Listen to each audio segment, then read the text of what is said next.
When you walk into Independence Village of Waterstone, one of the first things that catches your eye is the display of veterans along the walls.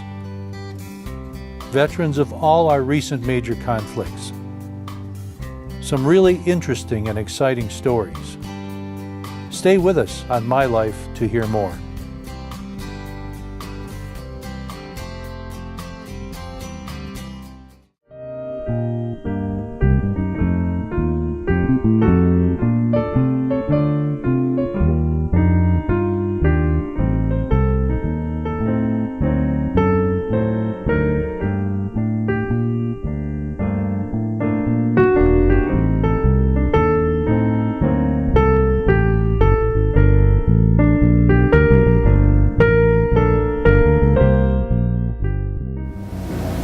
Welcome to My Life. We're back at Independence of Waterstone today, and we're honored to have Jerry Bambousek in our presence here for our program.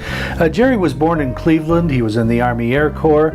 Actually served a stint at Roswell Air Force Base, didn't you? Yes. And he even has a patent, believe it or not. You're going to tell us about that later. Jerry is retired from General Motors and also from, help me on this, Fanuc Robotics. Right. I wanted to make sure and get that right. But not only that, most recently, Jerry and his lovely wife, Jackie, were Monarchs of the Heart and King and Queen of Snow. Oh, is that correct? That's correct. Back in 2014, I believe. Yeah, when we first came here. Let's talk more about, I like to start at the present and then work our way from there. Okay. So let's talk about that. What the heck is that all about? Well, I guess the people voted, and People here at Independence? yeah, at Independence Okay. voted. I don't know how they knew me, but they did, and we got the most votes for King and Queen, and we were King and Queen for a year. We went to a couple of events where we wore our gown and cap, or crown, I should say. So do you still have your crown? I still got my crown. I got it right in Do you my... still wear it once in a while? I don't wear it around the wife. Well, seriously, that was a nice honor. Yeah, that certainly was, and it made me more aware of the people here, how friendly they were, and how quick they would know who we were. It was surprising. How long have you been here now? 4 years. 4 years. And I know we were talking before we started recording. You like it a lot here, don't you? I sure do. It's like home. Yeah. It is home. Well, I like to retrace your steps a little bit. So you are originally from Ohio, is that correct? Yes, I'm from Bay Village, Ohio. Whereabouts is that? That's right next to Cleveland. Okay. It's a suburb. And you were born in what year? 1930. Okay. What did your father do for a living? My father was a butcher. And did your mother work outside the home? Well, during World War II, she was a lathe operator that made shells for the military, for cannons in the military. So she certainly was involved, wasn't she? Kind of like Rosie the Riveter, but in a different profession. That's right. Yeah. And she did that for a while, but normally she was at home, mother. Did you know your grandparents? Yes, they came from Czechoslovakia. So they were the first ones in this country? In this country, yes. What did your grandfather do for a living? He was a brick paver. He paved streets in Cleveland. Did you know them pretty well? Were they around for quite a while? They talked in the Czech language, and I didn't know anything about that. You never picked that up, eh? No, I was very small, you know. I do remember one incident, though. For Christmas, I got a policeman set, and had guns and a billy club and all that. My grandfather had me sitting on his lap, and I took the billy club, and he was telling me how to use it, you know, he was showing me, and I hit him on the head with the club, and he was so mad, he chased me around. I was scared to death. How old would you have been then? Oh, probably about 5 years old or so. So was that the last time he had you over? Yeah, well, yeah. So those were the days, yeah. Do you have a favorite thing that you remember about your grandparents? A favorite activity, a favorite hobby, a favorite meal? Well, yeah, they like to play pinochle, and they did that quite often. They used to, for food, we had pork, sauerkraut, and dumplings. That was their favorite. Now, does that come from their heritage? Yeah, that comes from their heritage. Did you like that? Oh yeah, I still like it. Did you have any brothers or sisters? I had a brother that died from pneumonia when I was young, but I have 3 sisters. One's in California and 2 are still in Ohio. Where did you fall in the lineup? Were you the youngest or in between? I'm the oldest one now. Uh-huh. The three girls are younger. And how old was your brother when he passed away? He was about 5. How much of an age difference is there between you and him? I would say a couple of years. 2 years. So do you remember that? No. No. I don't remember. I want to ask you the same question about living with your parents. Was there a favorite activity or meal or family gathering that you remember that was one of the favorite things about that part of your life? Well, let's see. I'm trying to think of what we would do. I remember one thing that my dad liked to do was he liked to make clam bakes. He created a boiler and would make quite a few things, put quite a few things in there, and had a spigot on it. And I remember that's the thing that stuck in my mind. Clam bakes. Now it's funny, that's something that people from the South would want to do. Where did he pick that up at? I have no idea. I had no idea. Did you folks live right around Cleveland for all of your boyhood? Yes. Okay. Yeah. Well, we lived on the east side of Cleveland. On the east side of Cleveland for a few years, and then my dad finally bought a house, and it was on the west side of Cleveland, and we lived there the rest of my growing age. That's when I left that house to go into the service. You said he was a butcher. Did he work in a little butcher shop, or did he work in a big grocery store? Well, he worked in several places. He worked at A&P as the manager there. He worked he had his own butcher shop for a while. And finally he was getting too old to stand on his feet so long with the butcher shop, so he sold that and kind of retired. We have to take a break for a moment right now, but after we come back, I want to start talking about your early school days. So don't go away, we'll be right back. Okay. Canine Stray Rescue is Oxford's own local dog rescue. Call them at 248-628-0435 or go to their website dogsaver.org and click on the Canine Stray Rescue League link. We're here with Jerry Bambousek over at Independence of Waterstone. Jerry, we've been talking about your early life, and I'd like to start by asking you, what school did you go to, your first elementary school in Cleveland, the Cleveland area? Well, it was that I remember, it was Clark School, which was in Cleveland, and it was near my house, and I walked to it.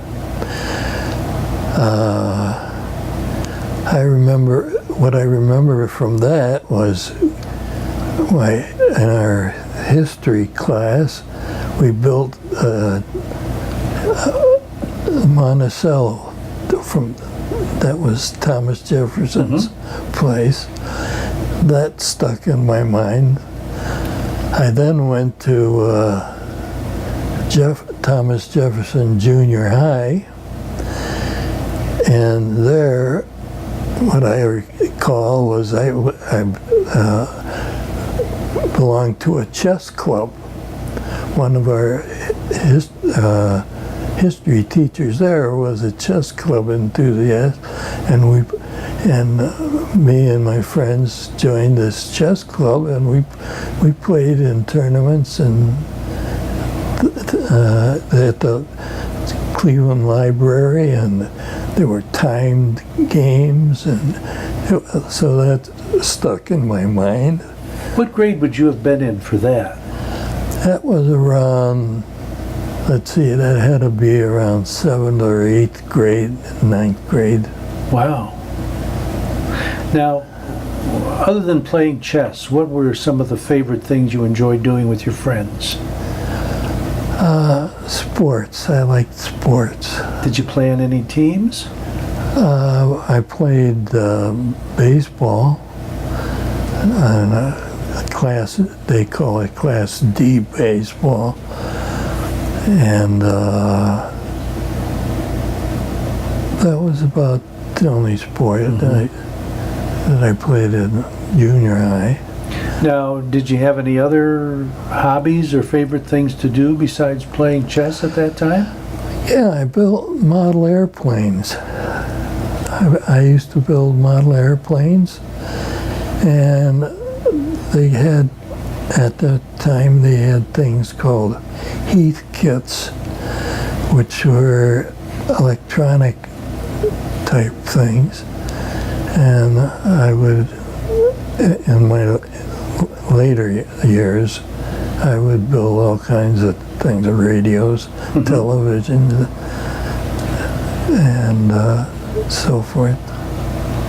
So you were one of the original techies, weren't you? I started out sort of teching, because then when I went to high school, I went to West Tech, and I was like on 50th Street, and that was on like 98th Street, and we walked it all the time, and that was a good experience there. I was on their wrestling team, and I was on their football team, and so you were a pretty well-rounded guy, weren't you? well, I was kind of a jock, so to speak. But you had some technical things going on too. Oh yeah, yes. I learned to run lathe, and did mill work in the wood shop, and made stools and hammers and screwdrivers and all kinds of tools. Did your grandparents live near you at the time? We lived on 50th Street. They lived on 52nd Street, but they were about 3 or 4 miles away. north or east of Oh, us. that was a ways. Yeah. Okay. So you didn't walk by their house on your way to school or anything? No. Okay. What were you thinking you wanted to do with your life when you were in high school?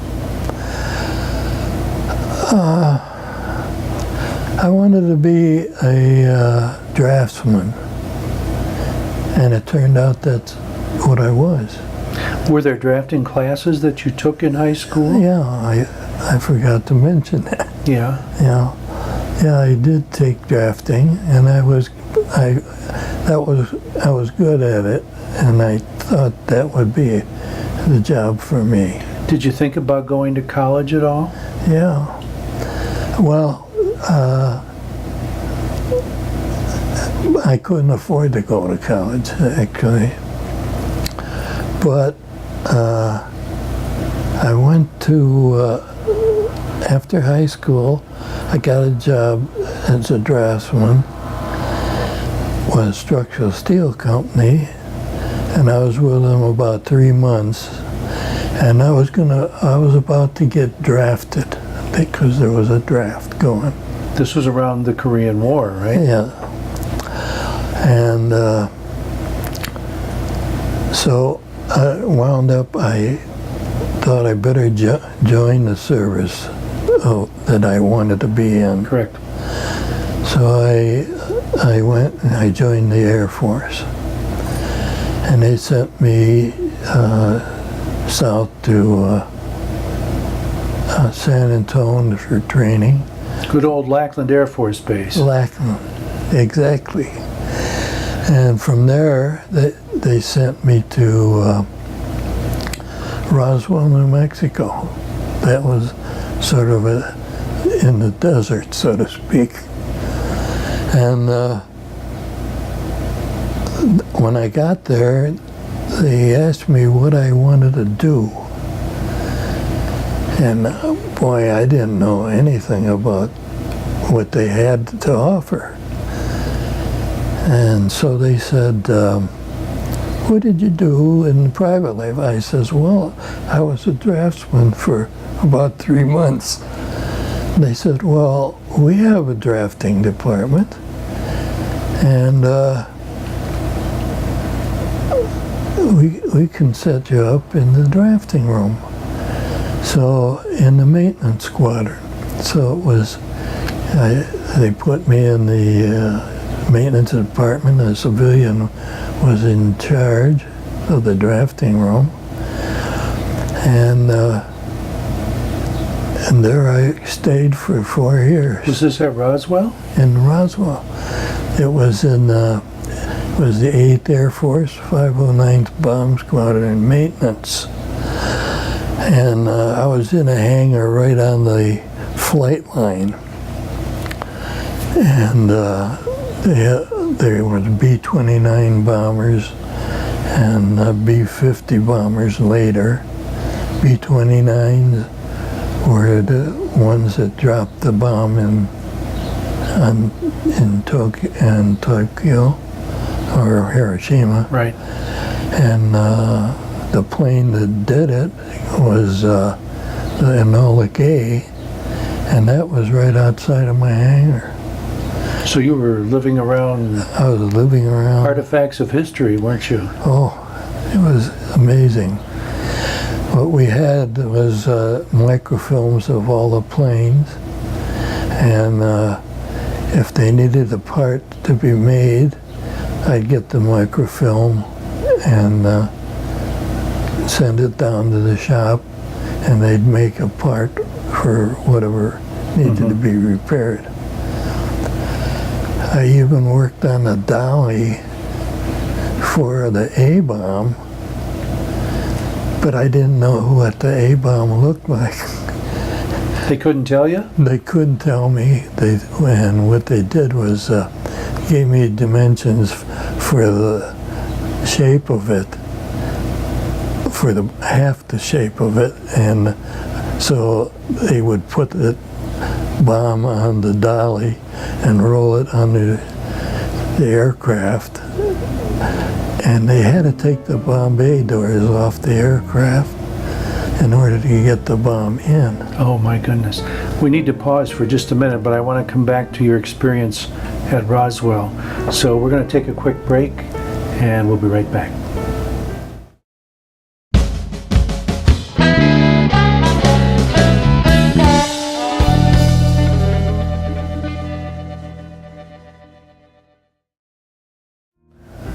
Back with Jerry Bambousek, talking about your experiences in the Air Force at Roswell. Before we continue with that, though, I want to talk to you for a moment about the Korean War. Now, we all know what happened with the Vietnam War, but what is your memory of the public's feeling, or your friends' feelings, or your feelings about the Korean War at that time? Well, it was kind of oblivious to me at the time. I was just so involved in what I was doing that it didn't occur to me that there was a war going on. Because you really were quite a ways from it, weren't you? Yes, I was right in the middle of, so to speak, nowhere.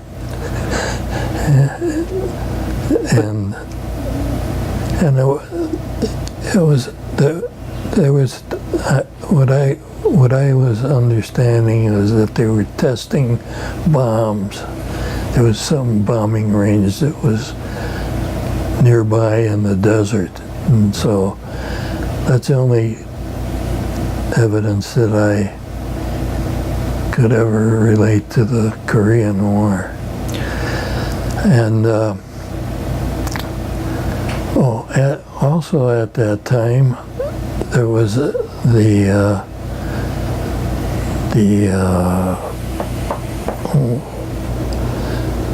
I'm trying to think. UFO? UFO, yes.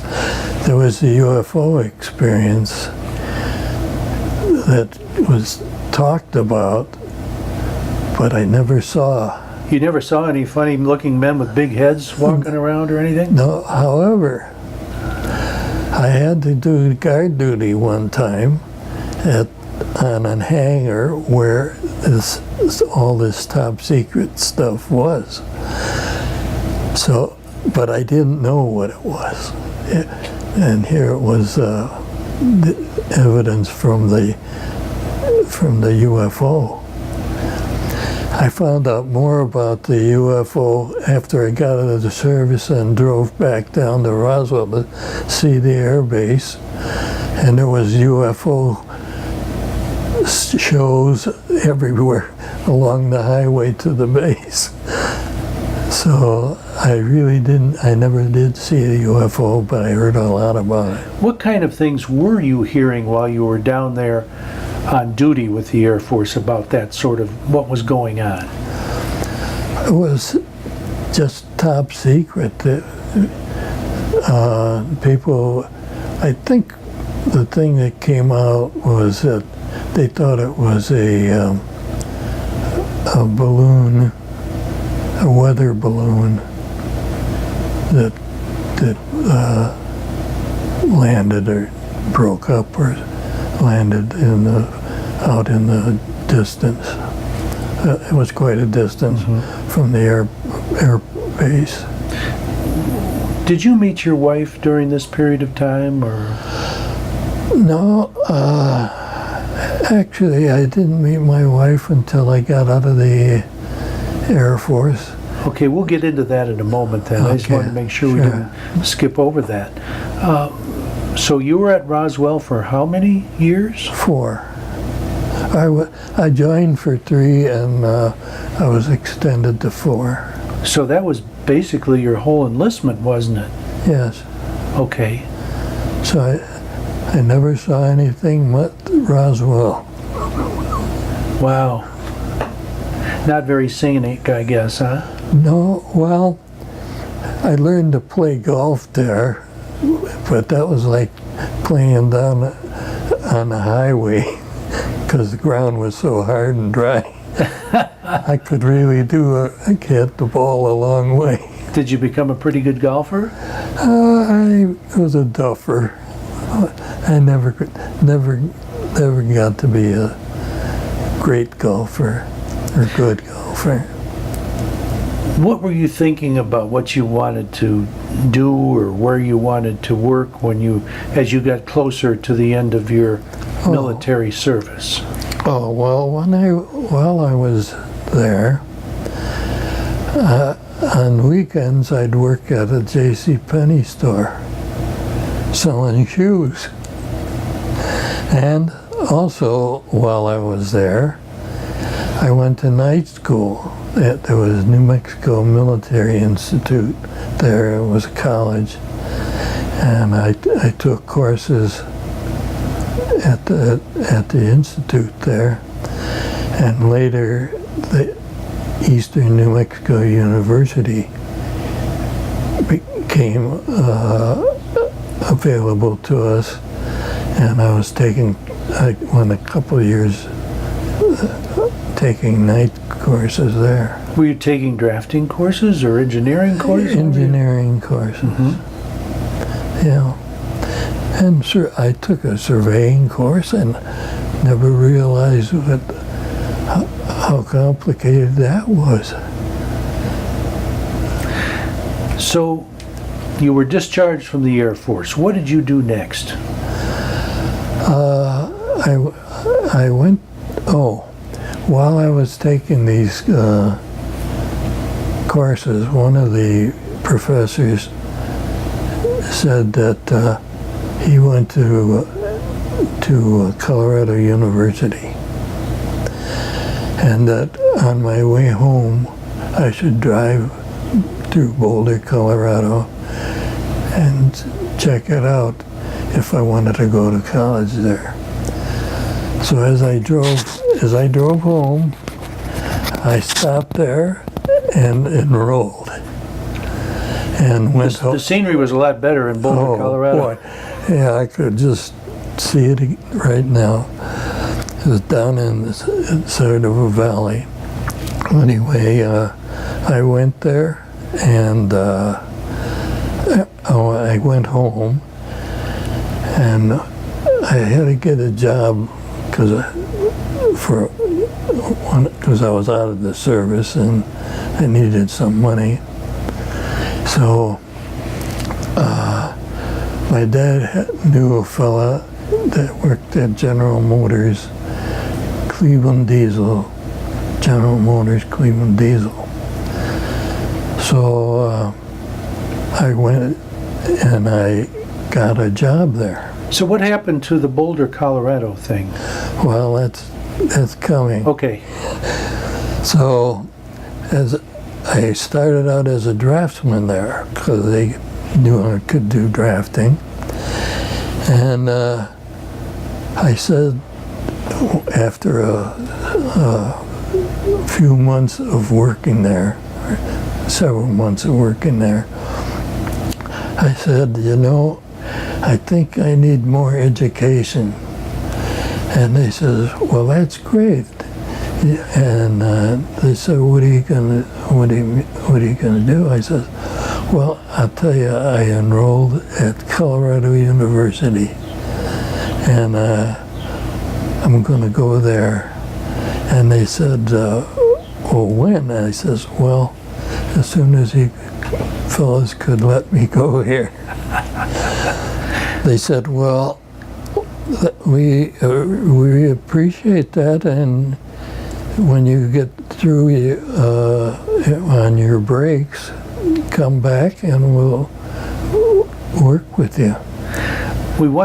It's time for us to wrap this episode up.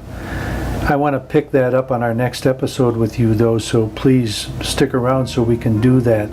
We're with Jerry Bambousek over here at Independence of Waterstone, and we're going to rejoin him for episode 2. So we hope you will rejoin us as well. Thanks for watching.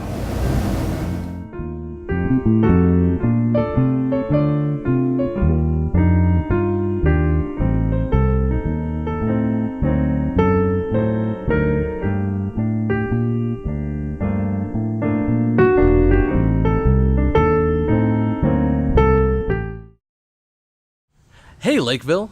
You're watching OCTV.